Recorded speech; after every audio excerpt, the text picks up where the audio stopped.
हरे कृष्णा, राधे राधे। कान्हा जी की कृपा आप सभी पर बनी रहे। आपका दिन शुभ और मंगलमय हो। हम सुनेंगे सीता माता से जुड़ी एक कहानी जो स्वयं देवी लक्ष्मी का रूप थी।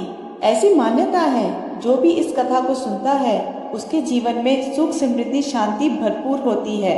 धन्य धान्य से उसके भंडारे सदैव भरे रहते हैं। जब भगवान श्री राम वनवास काट रहे थे तब माता सीता ने नित नेम की कहानी कहने का 12 साल का नियम ले रखा था।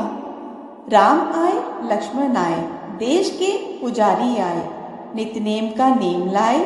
आओ राम बैठो राम, तपी रसोई जियो राम, माखन मिश्री खाओ राम, दूध बताशा पियो राम, सूत के बल का मोठो राम, शाल दुशाला कोठो राम, शाल दुशाला ओढ़ो राम, जब बोलो जब राम ही राम, राम सवारे सबके काम, खाली घर भंडार भरेंगे, सबका बेड़ा पार करेंगे, श्री राम जय जय राम। यह कहानी सीता माता रोज कहती थी और श्री राम इसे सुना करते थे।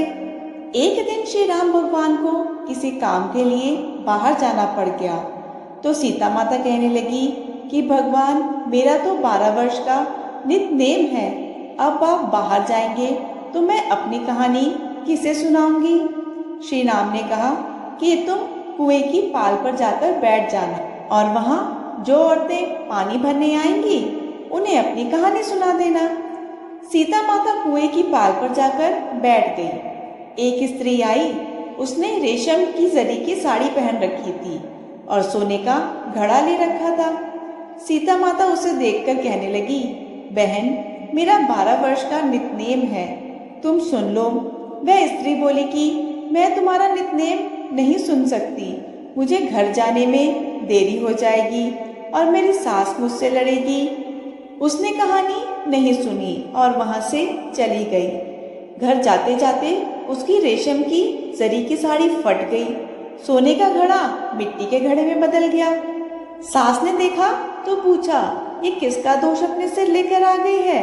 बहू ने कहा कि कुएं पर एक औरत बैठी थी, उसने कहानी सुनने के लिए कहा लेकिन मैंने सुनी नहीं, जिसका यह फल मिला है मुझे।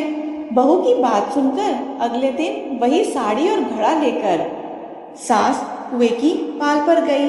वहां पर उन्हें सीता माता बैठी मिली। सीता माता ने बोला, बहन मेरी कहानी सुन लो। तो सास बोली, एक बार क्या, मैं 4 बार तुम्हारी कहानी सुन लूंगी। सीता माता ने सास को कहानी सुनाई और कहानी सुनकर सास बोली, तुम्हारी कहानी तो बहुत ही अच्छी है। कहानी सुनकर सास घर चली गई और उसकी साड़ी फिर से रेशम जरी की बन गई, मिट्टी का घड़ा फिर से सोने के घड़े में बदल गया। बहू कहने लगी, सासू माँ आपने ये सब कैसे किया। सास ने कहा कि बहू तू दोष लगा के आई थी और मैं अब दोष उतार कर आ रही हूँ। बहू ने फिर पूछा कि यह कुएं वाली स्त्री कौन है। सास बोली कि वह सीता माता थी, वह पुराने से नया कर देती हैं, खाली घर के भंडार भर देती हैं, वह लक्ष्मी जी का वास घर में कर देती हैं, आदमी की जो भी इच्छा हो उसे पूरा कर देती हैं। बहू बोली कि ऐसी कहानी मुझे भी सुना दो। सास बोली कि ठीक है, तुम भी सुनो। और सास ने कहानी कहना शुरू किया। कहानी सुनकर बहू बोली, सासू माँ कहानी तो बहुत ही अच्छी है। सास ने कहा कि ठीक है, इस कहानी को हम रोज कहा करेंगे। अब सास बहू रोज सवेरे उठती, नहाती धोती और पूजा करने के बाद नित नेम की सीता मैया की कहानी कहा करती। एक दिन उनके यहाँ एक पड़ोस से औरत आई और बोली कि बहन जरा सी आँच देना। तो वह बोली कि आँच तो अभी तक हमने जलाई ही नहीं। पड़ोसन ने कहा कि तुम सुबह 4 बजे से उठकर क्या कर रही हो। फिर उन्होंने कहा कि सुबह हम उठकर पूजा पाठ करते हैं, फिर सीता माता की नितनेम की कहानी कहते हैं। पड़ोसन ने उनकी बात सुनकर कहा कि सीता माता की कहानी कहने से तुम्हें क्या मिला। वह बोली कि इनकी कहानी कहने से घर में भंडार भर जाते हैं, सारे काम सिद्ध हो जाते हैं, मन की इच्छा भी पूरी होती है। पड़ोसन कहने लगी, बहन ऐसी कहानी तो तुम मुझे भी सुना दो फिर। वह बोली, ठीक है, तुम भी यह कहानी सुन लो। सास ने पड़ोसन को भी सीता माता की नित्नेम की कहानी सुनाई। सारी कहानी सुनने के बाद पड़ोसन कहने लगी, बहन कहानी तो मुझे बहुत ही अच्छी लगी। अब वह पड़ोसन भी नित्नेम की सीता माता की कहानी कहने लगी। कहानी कहने से सीता माता ने पड़ोसन के भी भंडार भर दिए। अब तो पूरे मोहल्ले में नित्नेम की कथा चल पड़ी।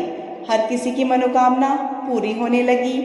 हे सीता माता, जैसे आपने उनके भंडार भरे वैसे ही आप हमारे भी भंडार भरना।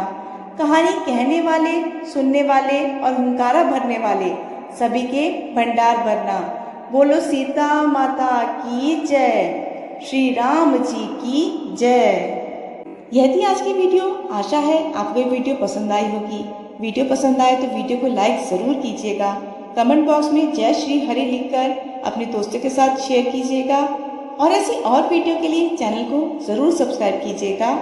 आपका एक एक लाइक, एक एक कमेंट मेरे लिए बहुत ही महत्वपूर्ण होता है। धन्यवाद।